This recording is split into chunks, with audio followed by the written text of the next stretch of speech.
ಈಗ ಬೆಂಗಳೂರಿನ ಇತರ ಸುದ್ದಿಗಳನ್ನ ಫಟಾಫಟ್ ಅಂತ ನೋಡೋಣ ಜಸ್ಟ್ ಫೈನಲಿ. ನಗರದ ಜೆಸಿ ರಸ್ತೆಯ ಟೈರ್ ಅಂಗಡಿಯಲ್ಲಿ ಭಾರೀ ಅಗ್ನಿ ಅವಘಡ ಸಂಭವಿಸಿದೆ. ರಾತ್ರಿ ಹೊತ್ತಿದ ಬೆಂಕಿಯಿಂದ ಅಂಗಡಿ ಧಗಧಗಿಸಿದೆ.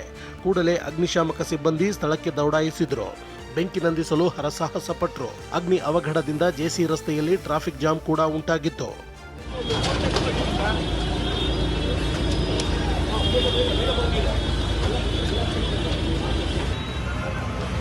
ಅದು ಬೇಕು ಆಯ್ತಾರದು ಅದು ಕರೆಕ್ಟ್ ಸಮಸ್ಯೆ ಎತ್ಕೊಂತದ್ದು ಸುಮ್ಮನೆ ಆಗ್ತಲ್ಲ ಎಲ್ಲ ಹೊಡಿತಾವ. ಬೆಸ್ಕಾಂ ವ್ಯಾಪ್ತಿಯ 8 ಜಿಲ್ಲೆಗಳಲ್ಲಿ ಸ್ಮಾರ್ಟ್ ಮೀಟರ್ ಅಳವಡಿಕೆಯನ್ನ ಬೆಸ್ಕಾಂ ಕಡ್ಡಾಯಗೊಳಿಸಿದೆ. ಫೆಬ್ರವರಿ 15ರಿಂದ ಅನ್ವಯವಾಗುವಂತೆ ಆದೇಶ ಹೊರಡಿಸಲಾಗಿದ್ದು, ಟೆಂಡರ್ ಮೂಲಕ ಸ್ಮಾರ್ಟ್ ಮೀಟರ್ ದರ ನಿಗದಿಪಡಿಸಲಾಗಿದೆ. ಸ್ಟಾಟಿಕ್ ಮೀಟರ್ನಿಂದ ಸ್ಮಾರ್ಟ್ ಮೀಟರ್ಗೆ ಅಪ್ಗ್ರೇಡ್ ಅನಿವಾರ್ಯವಾಗಿದೆ ಅಂತ ಬೆಸ್ಕಾಂ ಆದೇಶ ಹೊರಡಿಸಿದೆ.